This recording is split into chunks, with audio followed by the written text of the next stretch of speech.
एक ऐसी फाइल जो अगर वक्त पर खुल जाती तो शायद आज भारत का इतिहास कुछ और होता। 26 नवंबर 2008 की वो काली रात, जब समंदर की लहरों से निकलकर मौत ने मुंबई की सड़कों पर नंगा नाच किया था। लेकिन क्या आप जानते हैं कि मासूमों का खून बहने से महीनों पहले इंटेलिजेंस ब्यूरो के एक अंधेरे कमरे में एक दस्तावेज तैयार हो चुका था।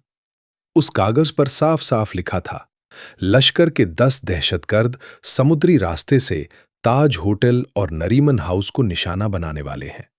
यह कोई अंदाजा नहीं, बल्कि एक ठोस खुफिया जानकारी थी। मगर अफसोस, वो फाइल एक दफ्तर से दूसरे दफ्तर तक घूमती रही, रेड टेप और ब्यूरोक्रेसी की दलदल में धंसती चली गई। जब आईबी के ऑफिसर्स चीख चीख कर खतरे का आगाज कर रहे थे, तब सिस्टम फाइलों के पन्नों में उलझा हुआ था। सोचिए, उन अफसरों पर क्या गुजरी होगी जब उन्होंने टीवी पर ताज होटल को धुएं में लिपटे देखा होगा। उन्हें पता था कि ये होने वाला है। उन्हें पता था कि दुश्मन किस रास्ते से आएगा।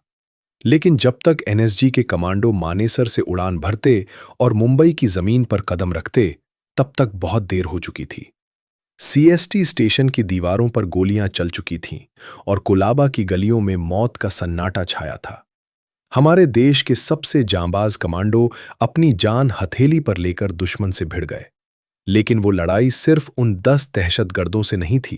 वो लड़ाई उस सुस्त सिस्टम से भी थी जिसने एक निश्चित चेतावनी को रद्दी का टुकड़ा समझकर छोड़ दिया था।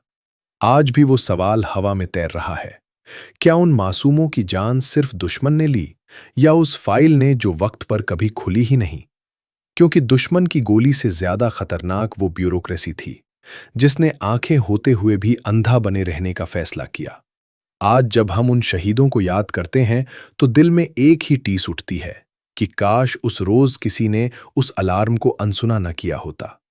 क्या हमने वाकई उस बड़ी चूक से कोई सबक सीखा है, या आज भी सुरक्षा की किसी मेज पर वैसी ही कोई दूसरी चेतावनी धूल फाक रही है? खौफनाक सच तो यह है कि उस रात ताज होटल की सीढ़ियों पर बहता हुआ खून सिर्फ आतंकियों की बर्बरता का निशान नहीं था, बल्कि वो उस सिस्टम की हार का सबूत था जो कागजों के ढेर में अपनी जिम्मेदारी भूल चुका था। जब कोलाबा की संकरी गलियों में गोलियों की गड़गड़ाहट गूंजी, तो शायद दिल्ली के गलियारों में उन फाइलों की सरसराहट भी कहीं दब गई थी।